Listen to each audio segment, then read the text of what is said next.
Corona महामारी का प्रसार जिस तेजी के साथ पूरे देश में शुरू हो चुका है, पूरे देश में कोरोना महामारी ने जिस तरह से अपने पैर पसारने शुरू कर दिए हैं, प्रधानमंत्री से लेकर सभी राज्यों के मुख्यमंत्री से लेकर आम जनता तक जिस तरह चिंतित और भयभीत दिख रही है, ऐसे में कुछ अधिकारियों द्वारा इसे गंभीरता से नहीं लिया जा रहा है। घटना मधुबनी जिले की है, मधुबनी के एएनएम स्कूल की है। मधुबनी के एएनएम स्कूल पर सरकार के जिम्मेदार अधिकारी यानी मधुबनी के एएनएम स्कूल के प्रिंसिपल द्वारा एक बड़े कार्यक्रम का आयोजन किया गया। जिसमें इस कोरोना गाइडलाइन की पूरी तरह से धज्जियां उड़ाई गई। वहां जब एक पत्रकार वहां पे जब एक पत्रकार को इसकी जानकारी मिली, तो पत्रकार के द्वारा जब उस न्यूज को कवर किया गया, तब यह वहाँ इसकी जानकारी जब वहाँ प्रिंसिपल को लगी, तो प्रिंसिपल ने पत्रकार को बंधक बना लिया, उसके साथ मारपीट किया और उसके साथ पूरी अभद्रता से पेश आए और उन्हें धमकियां दिया कि अगर इस तरह की दोबारा हरकत की तो उसे जान से मार दिया जाएगा। इस घटना के बाद पत्रकार ने वहाँ नजदीकी थाने में प्राथमिकी भी दर्ज कराई, लेकिन अब तक उसका कुछ नहीं हो पाया है। लेकिन चिंता का बात यह है कि इस तरह से सरकार के जिम्मेदार अधिकारी यानी एएनएम स्कूल के प्राचार्य के द्वारा इस तरह का कार्यक्रम का आयोजन किया जाना और पत्रकार द्वारा कवर करने पर पत्रकार के साथ ऐसी अभद्रता करना, यह लोकतंत्र के चौथे स्तंभ पर में बहुत बड़ा हमला है। पत्रकारों को न्यूज कवर करने से रोकना लोकतंत्र के चौथे स्तंभ पर में हमला है। और लोकतंत्र के चौथे स्तंभ, 3 स्तंभ के अलावा चौथा स्तंभ जो है, जिस तरह से लोकतंत्र के 3 स्तंभ हैं, कार्यपालिका, विधानपालिका, न्यायपालिका, उसी तरह से लोकतंत्र का चौथा स्तंभ है। इन चारों स्तंभों को मिलाकर के यह लोकतंत्र खड़ा है। इसमें से लोकतंत्र किसी स्तंभ पर हमला, यह लोकतंत्र पर बहुत बड़ा हमला है। यह चिंता का विषय है। देखिए पत्रकार की जुबानी, पत्रकार ने के साथ क्या घटना।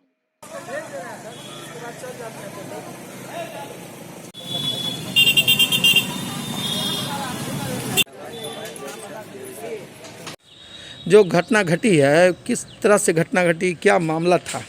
तो रोज़ की बात ही जब हम खबर में थे तो हमें सूचना मिली कि एएनएम स्कूल में कोई कार्यक्रम हो रहा है। तो सदर हॉस्पिटल का कवरेज हम ही करते हैं, क्योंकि वहाँ भी रिलीज वगैरह भी आता है, तो हम पोर्टल पर और चैनल पर भी लगाते हैं, विशेष कवरेज में जाते भी हैं। तो जब हम कवरेज के दौरान वहाँ एएनएम स्कूल में पहुँचे तो देखे कि वहाँ टेंट लगा हुआ था, बैलून लगा हुआ था, समारोह हो रहा था, जनरेटर लगा हुआ था। तो जब हम इन किए तो वहाँ देखे कि कोरोना गाइडलाइन का उल्लंघन किया जा रहा था, काफ़ी भीड़ भाड़ थी। तो उस भीड़ का वीडियो फुटेज हम लिए। तो इसी दरमियान जो प्रिंसिपल है मनोज खटीक, वो देख लिया। तो उसको आश्चर्य लग गया कि इतना हम कॉन्फिडेंशियल काम कर रहे हैं तो कैसे वो यहाँ पर घुस गए। तो उस इतना आग बबला हो गए कि वो अपने 4-5 कर्मी, जो एक सुरक्षा गार्ड भी था उसके पास, जो और पुरुष जो उनके साथ सहकर्मी थे जो वहाँ मौजूद थे, सब उन्हें घेर लिया और लफर थप्पड़ मारने लगे, मोबाइल छीन लिए। मोबाइल छीनने के बाद गाली गलौज किए, काफ़ी मतलब फाइटी कर दिए। हम चूँकि अकेले थे, हमें इस बात की उम्मीद नहीं थी, हम बहुत घबरा गए। तो हम उसको बोले कि आपको लग रहा है तो आप डिलीट कर दीजिए, हम तो अकेले हैं, आप कुछ भी कर सकते हैं। तो कहा कि अरे कोई फट्टा उट्टा लाओ, इनको इतना मारो कि यहीं पर मर जाए। तो हमको बहुत डर हो गया, तो हम चुपचाप मार खाते रहे, सुनते रहे। इसी दरमियान मोबाइल का जो एविडेंस है, जो हम वीडियो फुटेज लिए थे, वो उसको चूर करके नष्ट कर दिया और पूरा जेबी भी तलाशा। तकरीबन मेरे पास 4500 रुपया था, वो उसने छीन लिया। परिचय पत्र मांगा तो हमने परिचय पत्र दिया। प्रत्येक लैब के हम ब्यूरो चीफ मधुबनी के हैं, परिचय पत्र भी रख लिया। 4500 लगभग रुपया था, वो भी छीन लिया। इसके बाद हमको 3 घंटा बंधक बनाए रखा, मीटिंग वगैरह किया एएनएम के साथ, क्या सिखाया पढ़ाया। हमको काफ़ी घबराहट हुई, मेरी गाड़ी आगे लगी हुई थी और उस दरमियान मैं कुर्सी पर भी बैठने नहीं दिया गया, न पानी नसीब होने दिया। वो जब कुछ मिनट के लिए वो कहीं पर गए तो एक दूसरी में एएनएम थी, हमको चिपटा ला के पानी दे दिए। उसको दया लगा लेकिन हमको कुर्सी पर भी बैठने का और हमेशा लात और मुक्का से मारते रह गया। हम किसी भी तरीक़ा से वहाँ से जो है निकले। हाँ, इस दरमियान जो है वो कहता था कि कोरोना गाइडलाइन को हम लोग नहीं मानते हैं, कोरोना का इसी तैसी।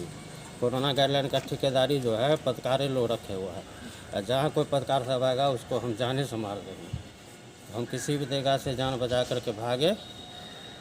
उसके बाद जब हम जलधारी चौक के आसपास आए तो मेरे जाने पहचाने जो गांधी चौक के कोचिंग सेंटर वाले हैं वो मुलाकात हुए। वो देखे कि मेरा सर, कौन कौन लोग थे मारपीट करने वाले? एक सुरक्षा गार्ड थे, प्रिंसिपल मनोज खट्टिक था, उसी के इशारा पर सारा काम हुआ है, और 5-6 अन्य कर्मी थे जिसको हम चेहरा देखेंगे तो पहचान लेंगे। आपका नाम? मेरा नाम किशोर कुमार है। हम प्रत्येक न्यूज़ लाइव टीवी चैनल के ब्यूरो चीफ मधुबनी। क्योंकि मेरे पास मोबाइल नहीं था, घर से भी मोबाइल वगैरह फ़ोन आ रहा था, फ़ोन लग नहीं रहा था, तो उन्हीं से मोबाइल लेकर घर पर सूचना दिए। उसके बाद हमने कुछ पत्रकारों को सूचना दिया, नगर थाना में जाके आवेदन दिए, तो प्राथमिकी दर्ज कर ली गई है।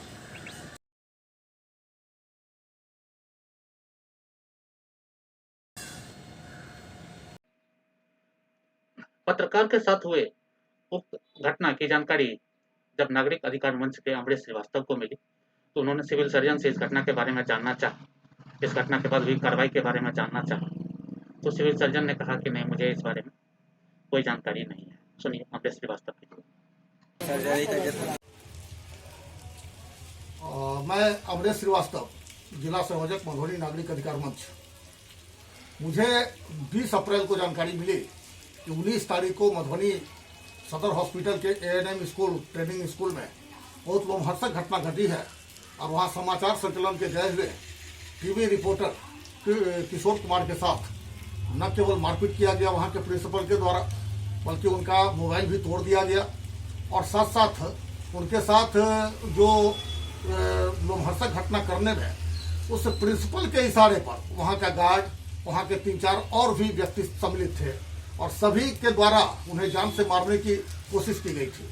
और आश्चर्य तो ये है कि इसकी सूचना तत्क्षण सिविल सर्जन को नहीं थी, थाना को नहीं थी, और बाद में जब इसकी जानकारी मुझे मिली और मैंने इस पर सिविल सर्जन महोदय से जानकारी लिया तो सिविल सर्जन महोदय ने कहा कि प्रिंसिपल बता रहे हैं कि अनधिकृत रूप से पत्रकार वहां गए थे।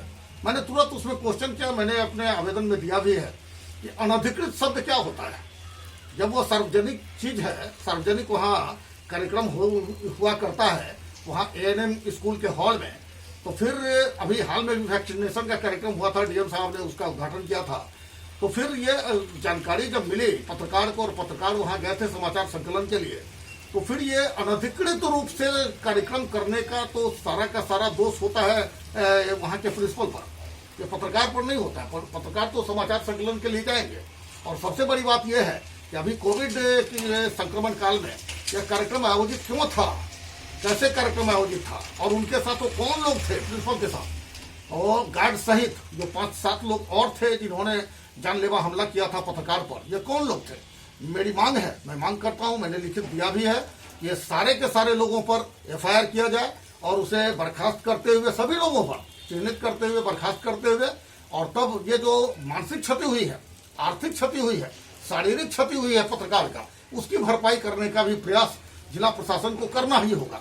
दूसरी बात, सबसे महत्वपूर्ण बात यह है कि आज की परिस्थिति में जब ये मधेपुरा में पोस्टेड हैं ये प्रिंसिपल, तो फिर ये मधुबनी में अभी कर क्या रहे हैं, प्रतिनियुक्ति पर ये कैसे है। और सबसे बड़ी बात यह है कि क्या ये प्रिंसिपल जो है ये इस पर कानून से ऊपर है। क्या अभी के समय में इस कार्यक्रम की जानकारी सिविल सर्जन को थी? सिविल सर्जन ने कहा कि नहीं, मुझे जानकारी नहीं थी। और अगर ये अनधिकृत रूप से चले गए, जैसा कि प्रिंसिपल बता रहा है, जैसा कि सिविल सर्जन महोदय बता रहे हैं, आज वो सारे के सारे लोग उनको प्रिंसिपल को बचाने का काम कर रहे हैं। आज घटना के इतने दिन बीत जाने के बावजूद उस पर कोई कार्रवाई नहीं किया जाना इस बात को दर्शाता है। अगर ये अनधिकृत रूप से पत्रकार गए भी थे उन्हीं की भाषा में, तो फिर यह अनधिकृत शब्द होता क्या है, और उसे तुरंत सिविल सर्जन को सौंपना चाहिए था पत्रकार को। और अगर वो सिविल सर्जन को नहीं सौंपे तो थाना को इन्फॉर्मेशन देना चाहिए था, जो मैंने अपने आवेदन में भी वर्णित किया है। ये सारा घटनाक्रम ये बताता है कि सदर हॉस्पिटल में चल रहा एक बहुत बड़ा ये भ्रष्टाचार का खेल है, जिसको छिपाने के लिए ही उन्होंने पत्रकार के साथ मारपीट किया था, उनका कैमरा तोड़ा था, उनका मोबाइल तोड़ा था और उनको 2.5 घंटा तक बंधक बना करके रखा था। मैंने इस संदर्भ में सिविल सर्जन महोदय को अपने 11 सूत्री प्रश्न के माध्यम से भी आवेदन दिया है, उनसे रिक्वेस्ट भी किया है कि सारे के सारे लोगों पर ये कार्रवाई किया जाए। अगर ये कार्रवाई नहीं होती है तो मधुबनी नागरिक अधिकार मंच आज तक इस बात को रखेगा। अगर कार्रवाई नहीं होती है तो कल से मधुबनी नागरिक अधिकार मंच इस पत्रकार के साथ जो अमानुषिक घटना किया गया उसके लिए निश्चित रूप से वो धरना हो, प्रदर्शन हो या फिर आगे वो अनशन हो, जो भी लोकतांत्रिक तरीका है उसको मधुबनी नागरिक अधिकार मंच करेगा। हम लोग इसके लिए किस संकल्पित हैं और उसको जेल भेजा जाए, न केवल प्रिंसिपल को, उसके साथ न केवल गार्ड को बल्कि 4-5 और लोग हैं, उन सारे लोगों को जेल भेजा जाए। और हमारा डिमांड है कि पत्रकार के साथ जिस तरह का अमानुषिक व्यवहार किया गया, उनके साथ जो मानसिक, शारीरिक, आर्थिक क्षति हुई है उसकी भी भरपाई या ये हॉस्पिटल प्रशासन करे। मैं इन्हीं शब्दों के साथ एक बार पुनः यह डिमांड करता हूं कि जिन लोगों ने यह क्राइम किया है उनको निश्चित रूप से दंडित किया जाए और पत्रकार को जो क्षति हुई है उसकी भरपाई किया जाए। अमरेश श्रीवास्तव, मधुबनी नागरिक अधिकार मंच, जिला संयोजक, मधुबनी। प्रिया से लाइव न्यूज से मैं हूं आपके साथ संपादक अशोक कुमार झा। हम फिर मिलेंगे आपसे बेहतरीन और ताजा खबरों के साथ। नमस्कार।